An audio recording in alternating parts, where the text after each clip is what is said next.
Well, this is the view from the ports here in Jeffersonville, and as more businesses are looking at southern Indiana to grow and to develop, they're looking at ports like this and the one in Evansville. So the Indiana River and Rail Terminals is unifying those two and helping basically build a more effective supply chain.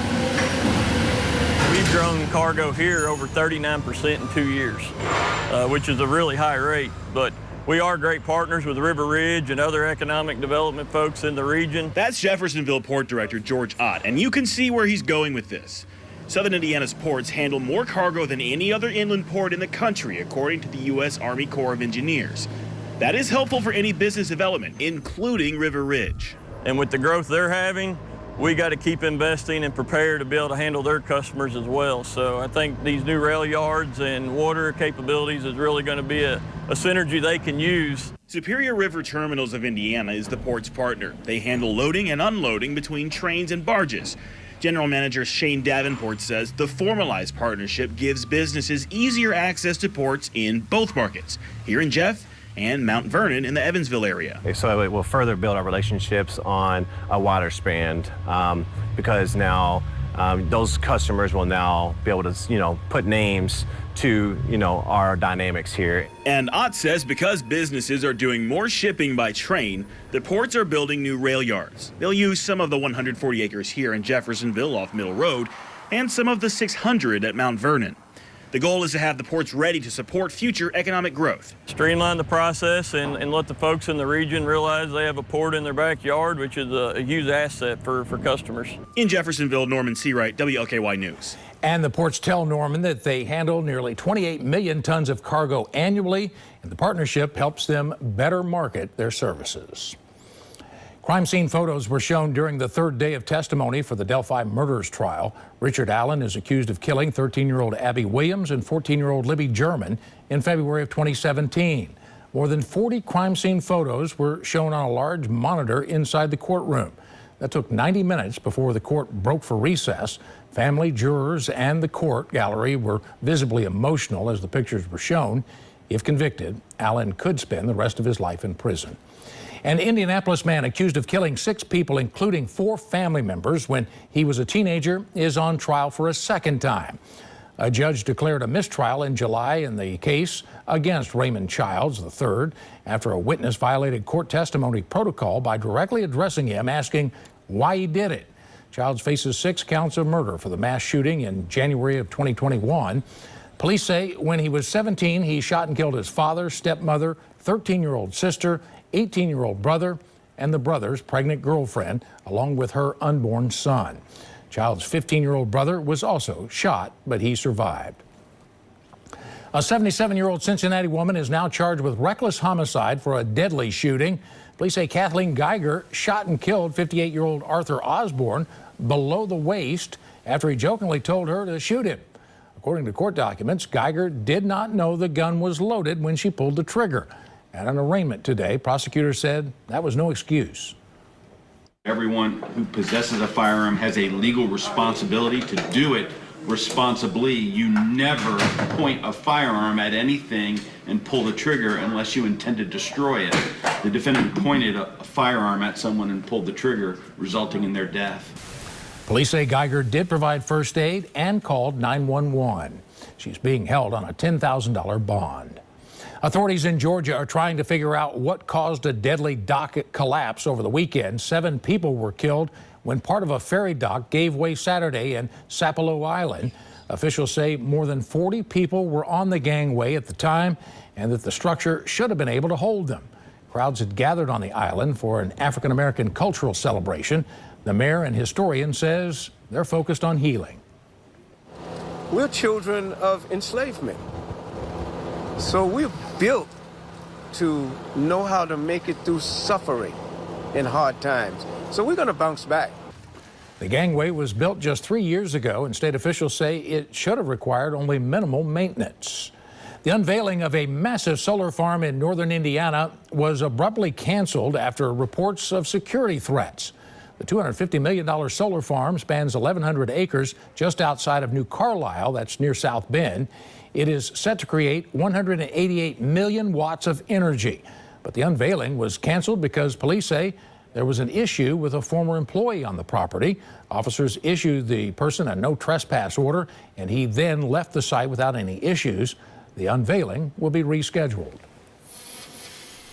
Okay, weather-wise, another fantastic day across the region. I mean, wall-to-wall sunshine again on this Monday. This coming on the heels of what turned out to be a picture-perfect weekend. Live look outside right now, the Tri-Mark camera network, portions of Gene Snyder close to the I-64 interchange, moving along rather nicely at this point in the game. Other parts of the city, though, having some traffic issues. There are some accidents to report, so just be on the lookout if you have to go out and about the next couple of hours. Just kind of check ahead. We have some slowdowns in the city right now, as we typically do during this time of the day. Humidity is running about 30%. An east-southeasterly breeze at 7. Current temperatures, you walk outdoors, around 77 degrees. Around the metro, it's a mix of mid, even upper 70s as we pull out and take a look at all of the viewing area. Just a beautiful day. Middle 70s all across the area. We'll stay put the next hour. And again, we will be cooling off once we move into the dark hours. Hey, if by chance you're heading out to the Jack-O-Lantern Spectacular, Iroquois Park, it's going to be beautiful. 69 at 7. We'll cool to near 60 by 10 o'clock tonight. Rick, in the morning, bus stop weather not bad at all. Just that light sweatshirt needed for the little ones. We'll be in the 40s on your Tuesday morning. We do have kind of a roller coaster ride on the way temperature-wise. I mean, that's typical this time of year. We'll break it down for you on the 7-day. It's coming up next. All right. Thank you, Jay. A focus on the opioid crisis, how a symposium in Louisville is connecting local programs together to find a solution. High-tech Jersey is letting more soccer fans get in on the action, how it's helping deaf fans feel the energy of the game. That's next on WLKY News.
You're watching WLKY News. Today kicked off the first day of the two-day Kentucky Opioid Symposium. As WLKY's Megan Matthews explains, the goal is to connect dozens of programs in an effort to end the opioid pandemic. We will save lives of our friends and our neighbors in this Commonwealth. Dozens of programs from around Kentucky gathered at the 2024 Kentucky Opioid Symposium to spread not only messages of hope, but also ways to combat addiction across the state.